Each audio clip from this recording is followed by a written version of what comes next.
I think Trump is almost certainly going to win. I don't think. I think almost certainly too much confidence. He can win, but I don't know about almost certainly. I think it's going to be a battle of the bases. I think this race will be a battle of the bases, and I don't think Biden has the Democratic base. I don't think he's going to get. I don't think he has minorities. I don't think he got African Americans. I don't think he got Mexicans, and he got more urban or a more royal white people than he does urban. And it's just like that's it. That's all you need. Like, that's it. Ain't a whole bunch of white liberals in the United States. It's just relative. What ain't a whole lot of white? There's a lot of white liberals. I'm saying like, relative to like when you go into. I'm saying like look at our state. If you got Columbus, Cincinnati, Cleveland, everywhere else. Now all those other cities aren't as heavily populated, but everywhere fucking else, you can drive 15 miles anywhere. You in Trump territory. You are in that's Trump. True. But that's always been the case for every Republican and every Democrat. But I'm Democrats win the city, but there's still white people in those cities, right? I mean, there's still a majority in those cities. I'm saying he has a nice majority and he has the minorities now. I know you're seeing this like in terms of the polls, black people was fucking with Trump right now, bro. They are fucking with Trump. So are the Mexicans. Black people are like Joe Biden is losing our confidence for whatever reason. It's not reasonable. And all I hear is shit was better under Trump. At least I had to, and I'm hearing that, bro. Not only am I hearing that in terms of like the polls and YouTube videos, I hear that in terms of the streets. Like when I go and talk to people, get my haircut, at least shit was better under Trump. I'm like, what the fuck is you talking about? What better is what? Like, I think it's scary, bro. I think Trump damn near got it, which is more of a reason for us to put that reason out there. I see him winning. I think it's a hard fight. I think it's his election to lose. But that's what Trump does. He loses. He does. He can very well defeat himself. But I think it's his to lose. I don't think it's Biden's. Yeah, I mean, he didn't win the popular vote the first. Not that you need a popular vote, but he didn't win the popular vote the first time. Certainly didn't win the second time. So it's like he's not popular, right? Like I think we'll get more votes than he's going to get. The question is, can he pull the states that he needs for electoral college? I think he can. He can win. He can win, but I don't think he does. If I was a betting person, I'd bet against him. But he can win. I think there is and we can talk about this later, but I think there's a reason. There are plenty of good reasons that centrist conservatives voted for Trump, held their nose and voted for Trump in 2016 that aren't applicable for 2024. And honestly weren't applicable for 2020 either. And he lost 2020, right? So, stuff like the Supreme Court, like having hope that he would rise to the office. He ain't rising to office, right? So like all of those, like, well, maybe things will be better, about Trump they're gone, right? Like, so I don't think Trump has broad appeal. I think his appeal is to his base in the Republican Party, but just centrist conservatives, your old school conservatives, John McCain supporting people, Mitt Romney supporting people, Paul Ryan, like these people don't mess with Trump. They don't like Trump that much. They don't. So, yeah, so I don't think he's that broad. And I think that the reasons that people voted for him in 2016 aren't, applicable now. And we got abortion in our favor two ways. One, because it motivates Democrats. Two, because that was motivation in 2016 for Republicans. It's like, hey, we need to get the Supreme Court. And they already got that, right? So the need to go with Trump, I don't think is really as strong as it was in 2016. I think people have made Joe Biden seem as like a bigger situation than what it is, or a bigger problem than what he actually is. And I think it's creating the argument for people to think that Trump is necessary. And that's where I think it's coming from. And that's why I think that the debate was bad for him. Is because it didn't dispel those concerns. Like we were hoping that people would say, oh, Biden's not as bad as the clips that they grabbed of him. But then they watched the debate and like, oh, he's maybe worse or is as bad as the clips showed. But again, you look at him the next day, he was good. But that night it wasn't very good. And I think that Trump, if anyone gained voters from the debate, I think it's Trump. And that's, to me, I think the election was already Trump's to lose, especially now that I don't think so, man. I do, bro. I do. I think, especially based off of like everybody that you said, and including the ones that I like that wasn't said, like Liz Cheney and all that shit, gone, bro. That Negro kicked them out. Liz Cheney, gone. Yeah, but he kicked them out in Republican. But yes, he kicked them out in Republican primaries. He can win a primary. We know he can win a primary. That's why he's the candidate, right? But we're talking about a national election with independents and Democrats and all that, and that's a totally different story. And then so like Trump can bully you in a primary and say, hey, look, if it's a race of Republican against Republicans, where before no one would even challenge Liz Cheney or something like that, now he'll say, okay, I'm going to support a challenger to you. And this is going to be a matter of because who votes in primaries, right? It's the most motivated, most politically active, extreme people of that political party. And that's exactly what Trump owns. Trump owns the extreme version of the right.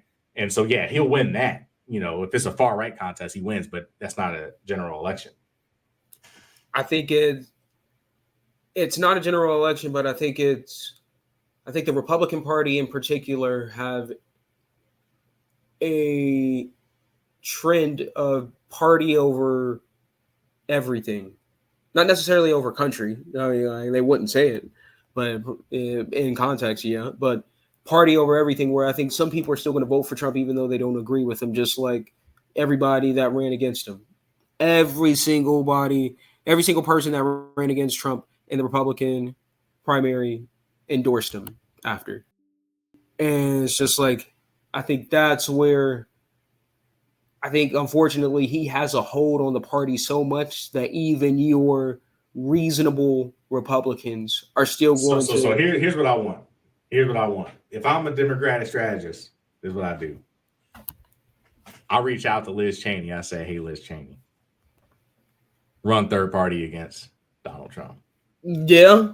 Run third party against him and just split it. Split the MAGA conservatives with the traditional conservatives, make it a Liz Cheney, Paul Ryan ticket or something like that. Or Liz Cheney, Adam Kinzinger, something. Just get two. That would split it for damn sure. Yeah, get two old school conservatives, get them to run against, in the party, and then they're going to take from Donald Trump. They're not going to take from the left, and then it's game over. It's game over. No.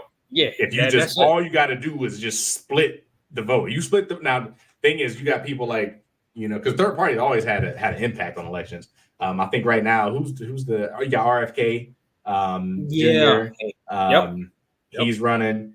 I don't know who he takes more from. I don't know who. If he gets votes, who is it from? People who voted for Trump or people who voted for Biden? I don't know. But if we run Liz Cheney, Adam Kinzinger, it's game over. Because then the honorable conservatives vote for them, the MAGA conservatives vote for Trump, and there's no coming back from that. It's game over. So that's where I'm. And here's the thing: Liz Cheney has said in interviews, she said, "I will do anything to keep." I do Trump remember out saying that. Yeah, and the best thing she could do, especially because he took her out of, he primaried her, made her lose her job. Like, you made me lose my job. Okay. Okay, I'm gonna make you lose your job, right? She has all the motivation and the power. I'll be working with Liz. Like, look, you got to run against Trump. Soon as he officially announces whatever, picks his running mate, boom, Liz Cheney and another old school conservative running against Trump, and his game. That would be game. That would be game because that's my concern is that they stick together. That's my concern, and I'm hearing a lot of it. All of your reasonable Republicans that were running against him are still going to endorse him at the end of the day. Now, maybe your Liz Cheneys don't. Maybe your Liz Cheneys don't. But, most people who are your reasonable Republicans are still going to do that. Even Paul Ryan has criticized Trump. Paul Ryan criticized Trump. Liz Cheney. For sure. Yeah. He did. For sure he did. And Paul Ryan blatantly said that he's not voting for him. Now, Paul Ryan, I've seen that. I've seen him say that on Fox. And he's like, I believe he may be even chair of the board. I know he's on the board of directors. Yeah, he's on. Yeah, he is. He's in leadership over there. Yeah.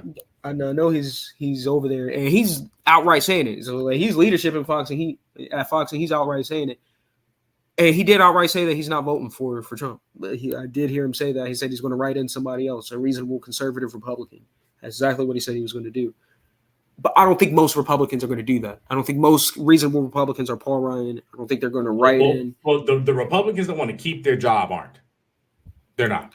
Now, they probably feel the same way, but they want to keep their job. They don't want to be like Liz Cheney. Well, if you want to be like Liz Cheney, then you're going to be like Liz Cheney without an office. So I think there's a lot of Republicans that don't like Trump. There's a lot of them. And if they have a third party that's running against them openly, like Liz Cheney, that's the move. That game. That's what we got to do. That is. Go on, let them know. Go on and let the top Democratic strategists know you need to go on, send the email. Go on, talk to Liz. Yep. Because she the best. She gonna win it better than Biden will. Yep. You damn right. And go and have her call Paul Ryan to get her on Fox News because he's gonna get her on there. Yep. Get her on there.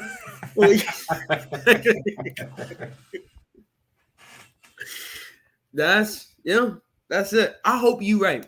I hope that you're right, that there are more reasonable Republicans that won't go with party lines and choose party over everything. I think most Republicans are like that. And if I'm betting, I think that they're like that. But I hope that you're right, that there's enough of them to makes them uncomfortable to make Trump lose. Yeah, I think if it was like Ron DeSantis, it's game over. I don't think we can't be. Yeah. I think it'd be over. But Trump is divisive enough that even his own people don't like him. Even his own politicians don't like him. They're just afraid of him because they don't end up like Liz Cheney. So nobody really likes. I mean, I ain't seen nobody really likes Trump. A lot of people really do like him, and a lot of people really don't. And it's because he's so controversial that I think, again, we mentioned that historian doesn't think he has the charisma key because he's not broad appeal. So I think that's what makes Trump so weak, is that he's powerful in a primary, but in a general election, he's so niche that it's hard to get that 51%. Trump isn't a majority kind of guy. He's a motivated minority. He is. I watched that video and I agreed with most cases that key was different for me because it's like funny. Your definition of charisma, just come down to charisma. Yeah, funny and relatable to me are charismatic traits, and I think Trump got that on lock. I think it's like if you ask a black person in New York, do you think Trump got charisma? I mean, like, how many fucking rap songs is Trump's name in? It's just like, I think that'll tell you. But I don't know. I think he didn't turn that key where I'm a little iffy on that key. And just like you said, if it's not Biden, two keys get turned. It's over. Yeah, we don't replace Biden. I don't think we replace Biden. I mean, unless he's like so sick he can't do it. But then we're in trouble. But I'll tell you what, my heart skipped when you sent me that text message and you said he looked bad. My heart skipped. I'm like, shit. Because I'm the ageist. I'm like, so if Rasaan saying he looked bad, then he looked bad. Yeah, man, ain't about his age, just about his performance. I'm just like, that ain't good, man. I'm watching it, and I ain't no Van Jones or nothing, but I found myself feeling bad for him. I'm like, this ain't good, man. Like, this ain't good. You're on camera and all that, and like you don't want to have to feel bad for your president, right? Like your president's supposed to be, strong, right? Exactly. He's supposed to be what people look up to, and I'm sitting here looking at him like, ugh. See, God damn it! That's what I said. I was like, shit. I'm like, God. And if you thinking that's what everybody else took away, and they blew that shit I'm talking about they blew it up, and I'm like, we in fucking like people don't know like this shit could be the decisive factor in the election. I promise you. Our own negativity. Like, Yeah, that's why I don't like talking about it. That's why I don't like talking about it. We ain't gonna talk about promise it. You. Like, yeah, that's what. Matter of fact, let's stop talking right now, goddamn. Yeah.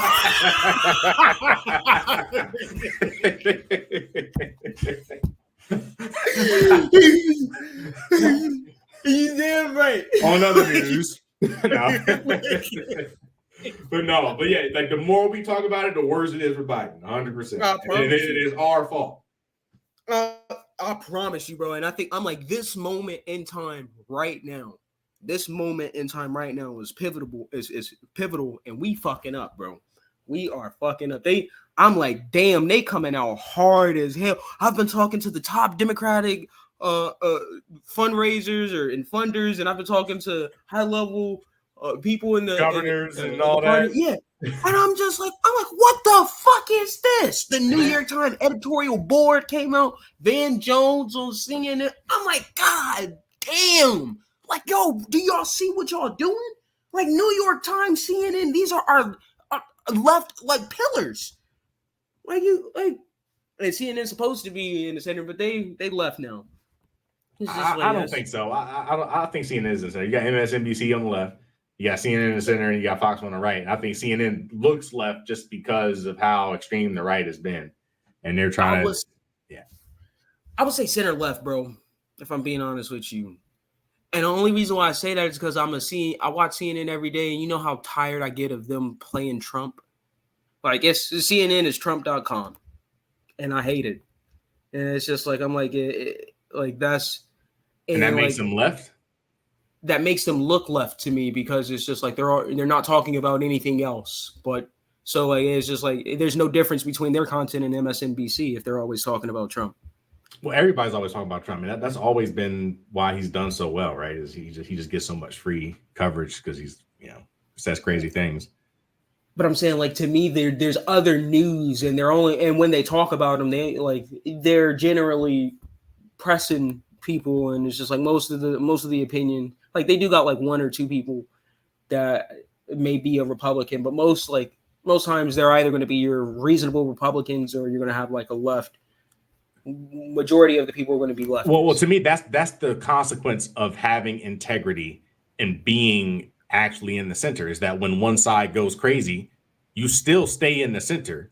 Which means that you might still call them crazy, and they're going to think, well, because all you do is call the other side crazy, that you must be a member of the other side. It's like, no, it's just that y'all just went crazy, and I'm still in the middle. I'm just, I'm not going to act like both sides are equal, and I think that's where CNN is. You're absolutely right. It's just like if you stretch a rubber band to the right, you see you feel like you have shifted a little bit left, and it's just like because your right is going more to the extremes.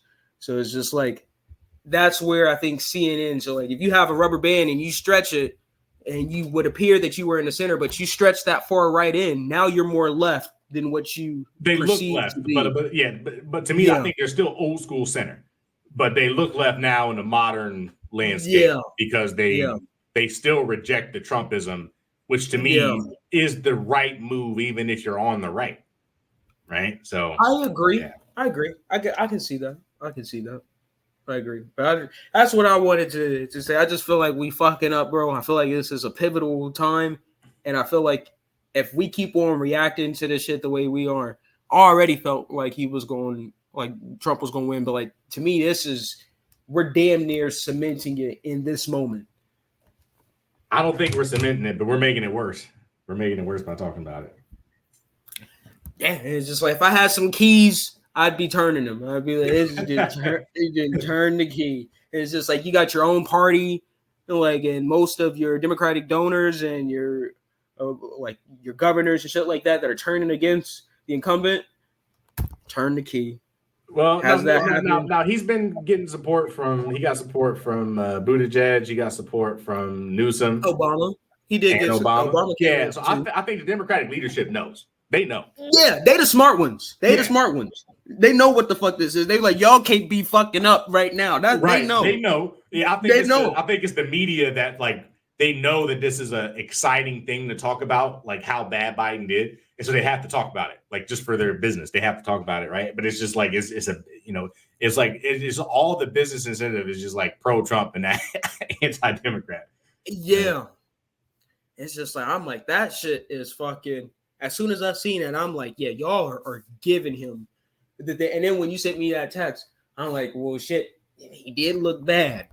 Then I'm like, that was my reaction. I wasn't listening to nobody else. It wasn't like I was hearing CNN or Van Jones. I was listening to the debate, and I'm just like, this ain't. And my dad texted me. He said the same thing. Like I texted you. Look. I'm gonna tell you. My dad texted me. Let me pull up my phone. I texted you. When was it? Let me see. Let me scroll it up. I texted you at 9:14. I said Biden is looking bad. My dad texted. Let me find it. At 9:20, 6 minutes later, it doesn't look good for Biden. Damn. God, damn, bro. 6 minutes later, my dad said 20 seconds in, I knew. Damn. Yep. So he was thinking the same shit. Damn, bro. It's bad then, bro. That's bad. That's not good. That is not good. Because if two reasonable people were thinking that, imagine like what the unreasonable people are thinking. Like once they see that, they're going to overreact. Yeah. Like the media is doing. So it's just like two reasonable people seeing that there was issues there. Unreasonable people are going to blow that up 10 times. Yeah. That's scary. That's fucking scary. And if I'm being honest with you, bro, he is 82 years old. He's going to be the closer of 90 by the time he finishes his term. He's going to have more of these moments. It's going to compound. It's going to get nothing but worse. And it may even get worse by fucking November. And I'm worried because like this shit, he's an old man. Like this dude is old. Like you're going to have more of those moments guaranteed. If he gets a cold, people going to think he about to be damn near out. And I think he did have something wrong with his throat in the beginning. They did say that. But it's just like if he performs like that in any outing before November, and it's June, if he does that shit again, you can call it. I guarantee it. And I'm saying it's more likely than not that he's an 82-year-old man. I don't think that's the only thing at play. Like the damage is done in my opinion. I don't think he needs to do it again. Like if he does it again, I don't think it's anything new. I think the damage is done from this debate, but I don't think that this debate means he loses the election. There's still a lot of, as the historian would say, it's still a lot of keys, and your debate performance ain't one of those keys, right? So there's a bunch of fundamental stuff going on that is bigger than Biden or Trump that will go into play at the election. Yeah, but if I remember correctly, I think one of those keys was like a major event or something like that. Yeah, scandal. It was a scandal. Yeah, scandal. And I don't think it's a scandal, but I think a compounding uncertainty counts as a scandal. I think so. Like I think this debate video is one. Like, and if there's 2 or 3 more, I think that compounds, and I think that would fit the same weight of a scandal. And I would turn, like, to me, and that's where like the keys are a little bit ambiguous. I would turn that. I would turn the key. Like I'd be like, if there's 2 more moments like this where American people are losing confidence in his ability to even carry the position, I'm turning that key.